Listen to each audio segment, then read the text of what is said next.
Hi hello నమస్తే అండి. అందరూ బాగున్నారు కదా.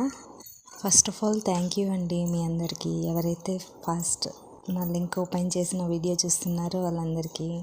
వీడియో లాస్ట్ వరకు చూసి మీకు నచ్చితే తప్పకుండా ఒక లైక్ ఇచ్చి వెళ్ళండి. మ్యాటర్ ఏంటంటే, ఫస్ట్ నుంచి నా వీడియోస్ చూసే వాళ్ళందరికీ తెలుసు నాకు శివుడు అంటే ఎంత ఇష్టమో. కొత్తగా చూస్తున్న వాళ్ళకైతే ఒకరి మీద మనకు విపరీతమైన ప్రేమ పెరిగింది అంటే అది ఎందుకు అని అడిగితే దానికి సమాధానం అయితే ఎట్లుండదో, శివయ్య అంటే నీకెందుకు అంత ఇష్టం అనే ప్రశ్నకు కూడా నా దగ్గర సమాధానం ఉండదు.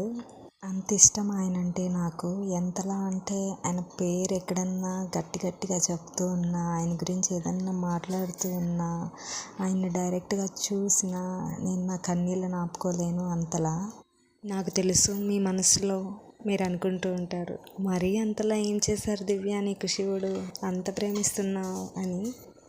మరీ అంత పర్సనల్గా చెప్పుకోలేను, కానీ చెప్పే టైం వస్తే కంపల్సరీ చెప్పుకుంటాను. కానీ ఒక్కటే చెప్తాను, ఆయన లేనిదే నేను లేను. నేను శివారాధన మొదలుపెట్టి ఇవాల్టికి సంవత్సరంన్నర అయింది. ఈ 1.5 సంవత్సరంలో కూడా ఏ రోజు నేను కన్నీటితో ఏ కోరిక అడిగినా ఆయన మాత్రం నాకు కాదనలేదు.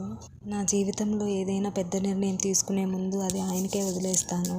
నా భవిష్యత్తుకు మంచిదైతే ఆయనే ముందుండి నడిపిస్తాడు, అదే నాకు కీడయ్యేదైతే ఆయన వెనక్కి లాగేస్తాడు. ఆ విశ్వాసం నాకు ఆయనపై చాలానే ఉంది. నేను మీకు ఇచ్చే సలహా ఏంటంటే, చాలామంది శివుణ్ణి పూజించాలన్నా, శివలింగాన్ని ఇంట్లో పెట్టుకోవాలన్నా, ఆయనకు అభిషేకం చేయాలన్నా చాలానే భయపడుతూ ఉంటారు. కానీ మీరు భయపడినంత దుర్మార్గుడేం కాదండి శివయ్య. శివలింగాన్ని ఇంట్లో పెట్టుకుంటే ప్రతినిత్యం అభిషేకం చేయాలి, ప్రసాదాలు పెట్టాలి, ఇలా చాలా నియమాలు వింటూ ఉంటారు. కానీ అంత కఠిన నియమాలు ఏం పాటించాల్సిన అవసరం లేదండి. నేను కూడా మొదట్లో భయపడేదాన్నండి.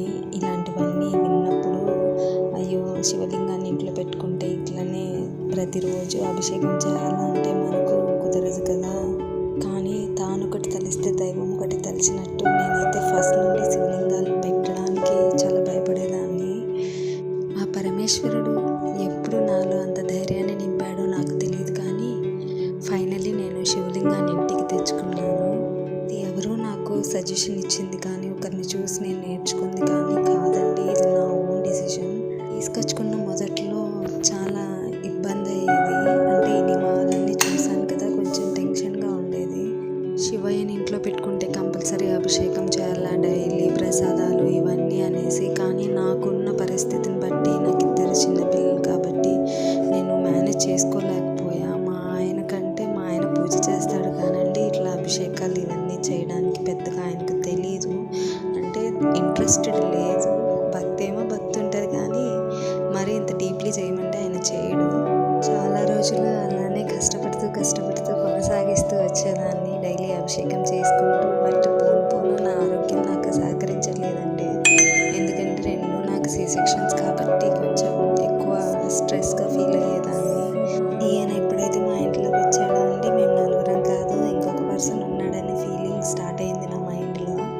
కానీ నేను ఆయనతో మాట్లాడడం స్టార్ట్ చేసేసా. ఇంక ఏది వచ్చినా ఆయనతో షేర్ చేసుకోవడము. అట్లనే ఒకరోజు చెప్పా, స్వామి నాకు అవ్వట్లేదు, నేను డైలీ చేయాలంటే నా నుంచి అవ్వడం లేదు అనేసి. లోకంలో ఏ తల్లిదండ్రులైనా బిడ్డల్ని బాధ పెట్టి తండ్రి సుఖపడాలని కోరుకోడు కదా. అలానే నా తండ్రి కూడా నువ్వు బాధపడద్దులే పిచ్చి తల్లి అన్నట్లు నాకు అనిపించింది.